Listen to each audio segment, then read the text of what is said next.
વાઘોડિયાના ચીપડ ગામે મારામારીની ઘટના. વાઘોડિયા તાલુકાના ચીપડ ગામમાં સામાન્ય ઝઘડાએ મોટું સ્વરૂપ ધારણ કરતા એક જ કોમના બે જૂથ વચ્ચે પથ્થરમારો તેમજ મારામારી સુધીની ઘટના બની. ચીપડ ગામમાં રહેતા રણજીતભાઈ પઢિયાર તેમજ તેમની પત્ની વચ્ચે ગામના જ રસ્તા પર બોલાચાલી જેવો પ્રસંગ પતિ પત્ની વચ્ચે ચાલી રહ્યો હતો. આ પતિ પત્ની વચ્ચે ઝઘડો ચાલી રહ્યો હતો. તે જ સમયે ગામમાં જ હિતેશભાઈ પરમાર પોતાની રિક્ષા લઈને ચીપડ ગામમાં જઈ રહ્યા હતા. ત્યારે હિતેશભાઈને શંકા ગઈ કે આ ઝઘડો કરી રહેલા પતિ પત્ની મને ગાળો આપી રહ્યા છે તેવી હિતેશભાઈને શંકા જતા બંને વચ્ચે બોલાચાલી થતા ઝઘડો થયો હતો. આ ઝઘડાને લઈને ગામમાં બંને પરિવારો વચ્ચે બોલાચાલી ગામમાં થતા ઝઘડાએ મોટું ઉગ્ર સ્વરૂપ ધારણ કરતા બંને પક્ષો વચ્ચે મારામારી તેમજ પથ્થરમારો એકબીજા ઉપર થયો હતો.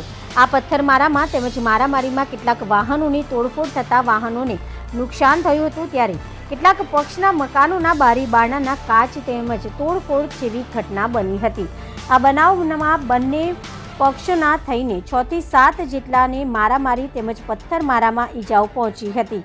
એક જ કોમના જૂથો વચ્ચે મારામારીની ઘટના વાઘોડિયા પોલીસ સ્ટેશનમાં બંને પક્ષોની પહોંચી હતી. વાઘોડિયા પોલીસે બંને પક્ષોની ફરિયાદ લઈ 25 જેટલા ઈસમો સામે ગુનો નોંધી વધુ તપાસ હાથ ધરી છે. રિપોર્ટર મૌલિન વ્યાસ, વાઘોડિયા, BN ન્યૂઝ. મારું નામ નરેન્દ્ર કુમાર પૂનમભાઈ છે. જો મારા દાદીના છોકરાને રિક્ષા ઉભી રાખીને ગારો જેમ તેમ બોલતેલા એ મેટર માટે બબલ થઈ છે અને રાત્રે પથ્થરમારો કરે છે. અને મારા જે ત્રણ ભાઈઓ છે ને એમના પણ જીવન માટે છોડતા નહીં. અને મારા કાકા બાકા બધા નિર્દોષ માણસોને રાતે લાઈન મૂકી રાખ્યા અને એમના માણસોને મૂકતા નહીં. શું હકીકત શું બની હતી? હકીકત કયા ગામમાં બની હતી? કેટલા વાગે બની હતી? શું બની હતી? ચીપટ ગામમાં અને 4:30 વાગ્યાની આસપાસ ચીપટ ગામમાં 4:30 નો કંઈક ટાઈમે બબલ થયેલી એ બાબતે એ છે. શું હકીકત શું બની હતી? હકીકતમાં તો પેલા ભાઈ જે છે ને કોણ છે? હિતેશભાઈ એમને રિક્ષા રોકીને જેમ તેમ ગારો બોલતેલા અને ધમકી આપતેલા આવી રીતે કેનાલમાં નાખી દેશ કે ગમે તે કોડી માર દેશ ને એવું રાતે છોકરી બાબતે. ત્યાર પછી શું થયું? ત્યાર પછી અહીંયા ગામે આવ્યા. એ ગામમાં બબલ થઈ એના કારણે એ ગામમાં બબલ થઈ એના માટે પોલીસ આવી. પોલીસને ફરિયાદ કરી. પોલીસવાળા લઈ ગયા અમારા 3 ભાઈઓને. એમના 2 માણસોને બેહાડ્યા. તો હજુ કોને વાગ્યું છે એમાં જો મને વાગ્યું છે પથ્થરમારો રાતે થયો છે. જમીન સાઈડ પર અમે જમીન બહાર બેઠા તો એ રાતે આવીને ગારો બોલવા જેવા વર્ગ્યા ડાયરેક્ટ પથ્થરમારો ચાલુ કરી દીધો. ના લગ્ન પ્રસંગ કશું લગ્ન પ્રસંગમાં બબલ કરેલી તો અમે રહેવા દીધું. લગ્ન પ્રસંગ બગાડે એમ કરી અમે રહેવા દીધું. અને અમારે જે અમુક મહિલાઓને વાગેલું છે મારા ભત્રીજાને પણ વાગેલું છે. શું નામ છે? મારું નામ નરેન્દ્ર કુમાર છે. મારું નામ પરમાર વિપુલ કુમાર સરદારસિંહ છે, ગામ ચીપટ. કાલે દિવસે મારો ભાઈ નોકરીથી છૂટીને ઘરે આવતો હતો રિક્ષા લઈને. તો પેસેન્જર ભરીને આવતો હતો. તો જે વિરોધ પક્ષના માણસો છે, જે મારા ભાઈનું પહેલાં એમની છોકરી જોડે મેટર હતું તે એ છોકરીનું તો મેરેજ થઈ ગયું છે પણ એ લોકો અત્યારે બી એ રીહે રાખી રહ્યા છે. તો કાલે આવતો હતો તો અડધા રસ્તે ગારો બોલતા હતા અને રિક્ષા રોકવાની ધમકી આપતા હતા. તો પછી અમે એમના ઘરે ગયા કે અમે પૂછ્યું તો શું બાબતથી તું ગારો બોલતો હતો? તો એ લોકો કોળી કાઢીને મારવા એટલે હાથાપાઈ થઈ બધા વચ્ચે. પછી અમે એ મેટર લઈને વાઘોડિયા પોલીસ સ્ટેશન આવ્યા. તો ત્યાં અમે આગળ કાર્યવાહી થઈ. તો અમારા 3 માણસોને મૂકી દીધા છે ને એમના 2 માણસોને મૂકી દીધા. તો પછી એ બાબત થઈ શાંત પાડીને અમે ઘરે ગયા હતા. તો રાત્રે અમે જમીને બહાર જ બેઠા હતા તો એ લોકોએ અચાનક પથ્થરમારાનો હુમલો કરી દીધો. તો આખા ગામ અમારા જે ઘર છે એમાં બારી તૂટી ગઈ છે. ઇકો ગાડી હતી એના બારીના કાચ તૂટી ગયા. રિક્ષા તૂટી ગઈ છે અને AC લગાડેલું હતું એ બી પતરા ઉપર. અને નાના નાના છોકરાઓ ઊંઘતા હતા તો એ લોકોને પણ પથ્થર વાગી ગયા હતા એમાં. અને બીજા 3-4 જે અમારા માણસો છે એમને બી પથ્થર વાગી ગયા છે. તે અત્યારે ઘાયલ છે અને એ લોકોને અમે તાત્કાલિક મુનશી આશ્રમમાં એડમિટ કર્યા હતા. એ લોકોને અને અમારા જે માણસો હતા કાલે એ લોકો અમારા જે નામ લખાયા હતા એ લોકો કાલે અમારા જે બી માણસો હતા એ હાજર થઈ ગયા હતા. અને એમના જે નામ લખાયા હતા એમાંથી ખાલી 3 જ ગુનેગાર હાજર થયા હતા. જે બીજા કોઈ બી હાજર નહોતા એ ફરાર થઈ ગયા હતા. અને અત્યાર સુધી અમારા માણસોને છોડ્યા નથી. અને એ લોકો ડેલીનું છે કે દારૂ પીને બબાલ કરવાની અને ખોટી રીતે કોઈને હેરાન કરવાની છે. અને આ અત્યાર સુધી અમારા માણસોને છોડ્યા નથી, જે બદલ અમે પોલીસ કર્મચારીઓથી અસંતુષ્ટ છે. તો એની કંઈ આગળ કાર્યવાહી થાય એ માટે. પરમાર વિપુલ કુમાર સરદારસિંહ, ગામ ચીપટ. જ્યાં જે ચીપડ ગામમાં જે બબાલ થઈ હતી એ બહુ એક હિતેશભાઈ કરીને છોકરો હતો અને રંજીતભાઈ કરીને અમારા એક દાદીના છોકરા હતા, જે બાઇક લઈને એમની વાઈફને લઈને નોકરીથી આવતા હતા. તો બેને જે બાબતનો ઝઘડો હતો તો એ એકબીજાને ગારો બોલતા હતા.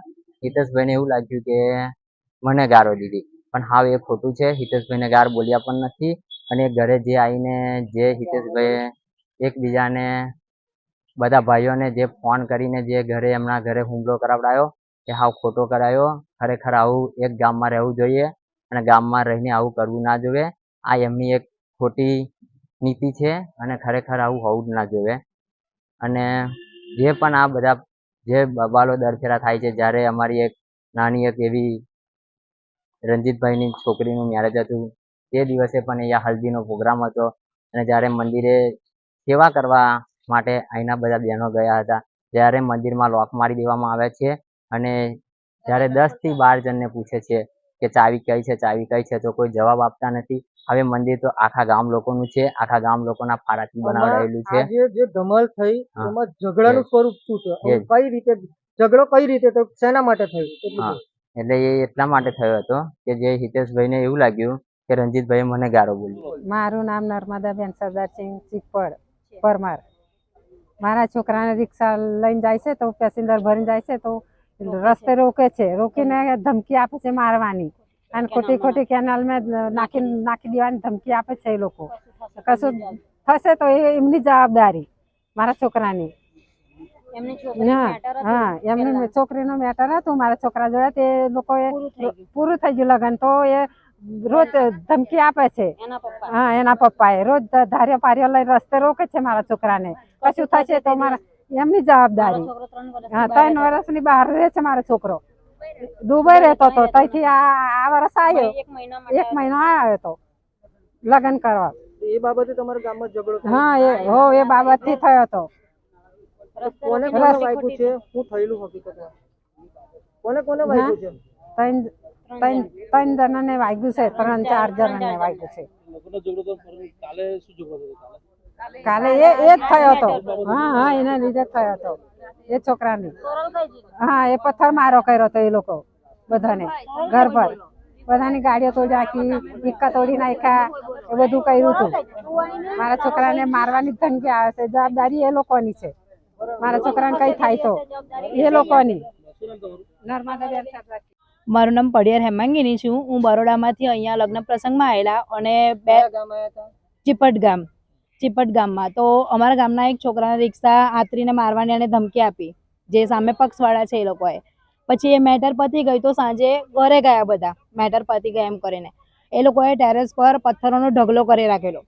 પછી પથ્થરોનો ઢગલો કરીને એ લોકો પથ્થરો મારવાના ચાલુ જ કરી દીધા ઓલરેડી. અને ખાલી અમારા ગામવાળા જોવા નીકળ્યા તો પછી વધારે પથ્થર મારો કરવા લાગ્યા.